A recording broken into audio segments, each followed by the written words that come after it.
తుక్కుగూడ విజయభేరి సభలో కాంగ్రెస్ అధినేత్రి సోనియా గాంధీ ఇచ్చిన 6 గ్యారంటీ పథకాలను ప్రజల్లోకి తీసుకువెళ్తామని అన్నారు టీపీసీసీ ప్రధాన కార్యదర్శి వీర్లపల్లి శంకర్. రంగారెడ్డి జిల్లా షాద్నగర్ పట్టణంలోని కాంగ్రెస్ పార్టీ కార్యాలయంలో కాంగ్రెస్ పార్టీ ఇన్ఛార్జ్ వీర్లపల్లి శంకర్ ఆధ్వర్యంలో మీడియా సమావేశం ఏర్పాటు చేశారు. ఈ సందర్భంగా కార్యకర్తల సమక్షంలో 6 గ్యారంటీ పథకాల కరపత్రాలను విడుదల చేశారు. ఈ మీడియా సమావేశంలో కాంగ్రెస్ నాయకులు, కార్యకర్తలు పెద్ద ఎత్తున పాల్గొన్నారు. ఇంటింటికి ఏ విధంగా సమాచారాన్ని ఆ కార్డ్స్ని ఏ విధంగా అందజేయాలి గడప గడపకని చెప్పి అందరి సలహా సహకారాలు తీసుకోవడం జరిగింది. దానికి బ్లాక్ కాంగ్రెస్ మండల ప్రెసిడెంట్లు, ఇతర మా పార్టీ పెద్దలందరూ కూడా ఆ కార్యక్రమం రూపకల్పన చేస్తున్నారు. 25 తారీఖు రోజు మాత్రం ఈ 6 పథకాల గురించి వీలైనన్ని విలేజులు, దాదాపు మండలంలో 15-20 ఊర్ల వరకు ఒకటే రోజు, నియోజకవర్గంలో వీలైనన్ని గ్రామాలకు ఒకటే రోజు ఈ పథకాలు తీసుకుపోవడం జరుగుతూ ఉంది. సమాచారాన్ని వాళ్ళకు పూర్తిగా అర్థమయ్యే విధంగా నికాసైన కాంగ్రెస్ కార్యకర్తలు, కాంగ్రెస్ పెద్దలు, బ్లాక్ కాంగ్రెస్ మండల ప్రెసిడెంట్లు కూడా ఇలా ఒక గ్రామంలో ఇన్ఛార్జిగా ఉంటూ ఆ ఇన్ఛార్జు ఆ గ్రామానికి వెళ్ళడం,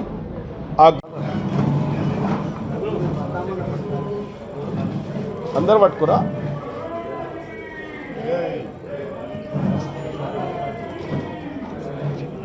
ST cell, BC cell, minority cell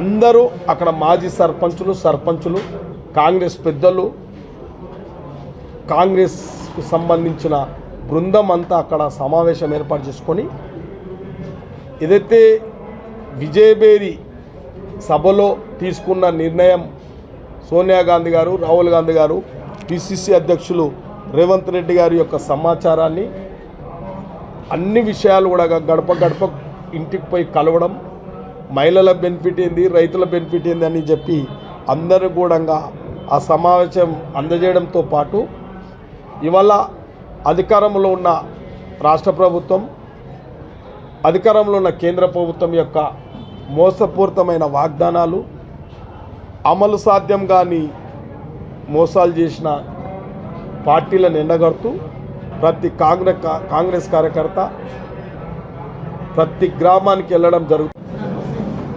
సమావేశానికి విచ్చేసినటువంటి కాంగ్రెస్ పెద్దలకు, పత్రికా సోదరులకు నమస్కారాలు. కాంగ్రెస్ పార్టీ సంక్షేమం కొరకు పేదలకు అండగా నిలిచే 6 పథకాల అమలు గురించి ప్రతి ఒక్కరికి తెలియపరచాలనే ఒక ఉద్దేశంతో ప్రతి మండల స్థాయి, బ్లాక్ స్థాయి, యూత్ కాంగ్రెస్, ఎన్ఎస్యుఐ, కాంగ్రెస్ వ్యవస్థ మొత్తం కూడా సమావేశం ఏర్పాటు చేయడం జరిగింది. దాదాపు 500 మంది కార్యకర్తలతో సమావేశం ఏర్పాటు చేసి ఆ కార్యక్రమాన్ని